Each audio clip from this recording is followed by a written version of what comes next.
Hey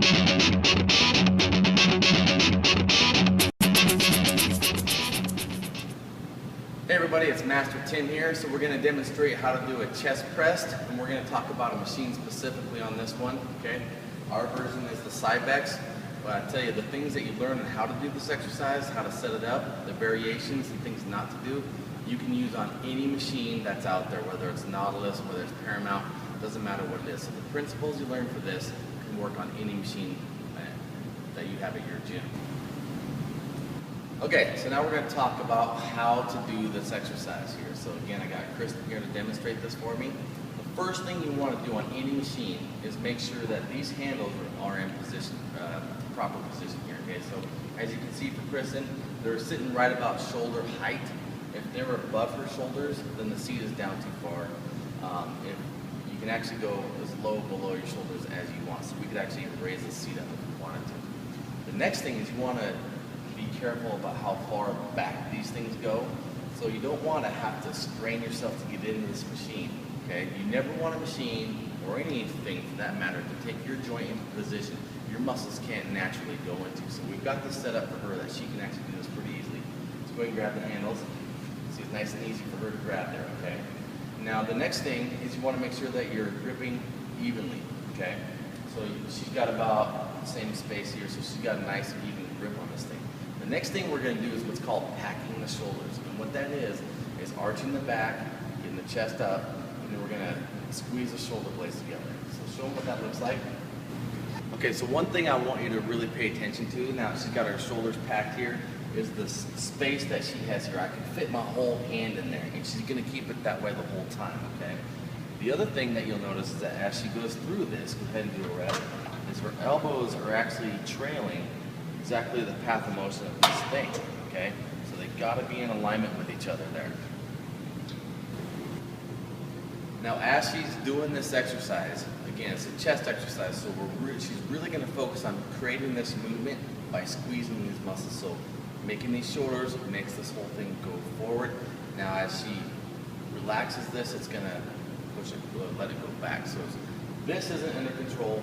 These muscles right here are going to be under control. So go ahead and show them now. Really focus on firing through there. Okay, go ahead. Make this nice and solid. Don't let go of it. So she's staying, got her shoulders packed, back arch the whole time. She's really firing hard through here. Go ahead.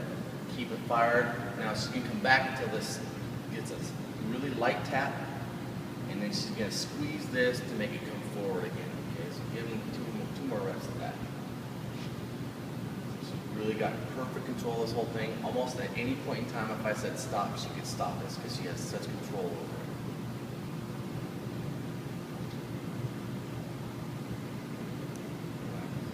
So now we're going to talk about some variations of this exercise. Okay, so one variation of this exercise, this one's set up to where it's pretty darn close to just a straight bench press. So what we're going to do is we're going to turn it into an incline. So the first thing that we did is we actually create a different starting position for this. You can see there's slack here, there's no weight. So the starting position is right here now. And what we did to make that happen, if you can see this, is we actually raised this and then set the pin to get it locked in to where this is the starting position, okay? So go ahead and get in position. She's gonna pack her shoulders, get ready. Now if you notice, as she's doing this, go ahead, that it's more of an incline path, okay? Now, to do this on any machine, the further you get in front of this axis, that's all we did, we pushed the handles forward from here to here, so it's further in front of this axis. The further you get in front of that axis, the more it's going to turn into an incline because it wants to start crawling up to get around that axis. It's going to move in a circle here, okay? So the further you're away from it, the more incline it's going to be. So the exercise looks the same. Elbows trailing. Like that. So that's how you turn into an incline. Next we're going to talk about the intention, how pushing out on the hands or in on the hands is going to change this exercise. Okay, so the next thing we're going to talk about is how the intention works on this thing and how you can change it by pushing in, out, or any direction on the hand really. Most people when they see this exercise, they see one exercise, just push in and out.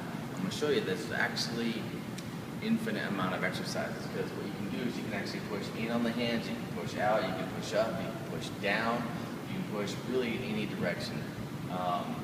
but we're gonna talk about specifically pushing in and pushing out and how that changes this exercise. So, first thing that she's gonna do on this one is pretend as if there's something here against her hands on both sides, and she's gonna push in and out as she does it. She's not gonna really do it super hard, but she can do it slightly.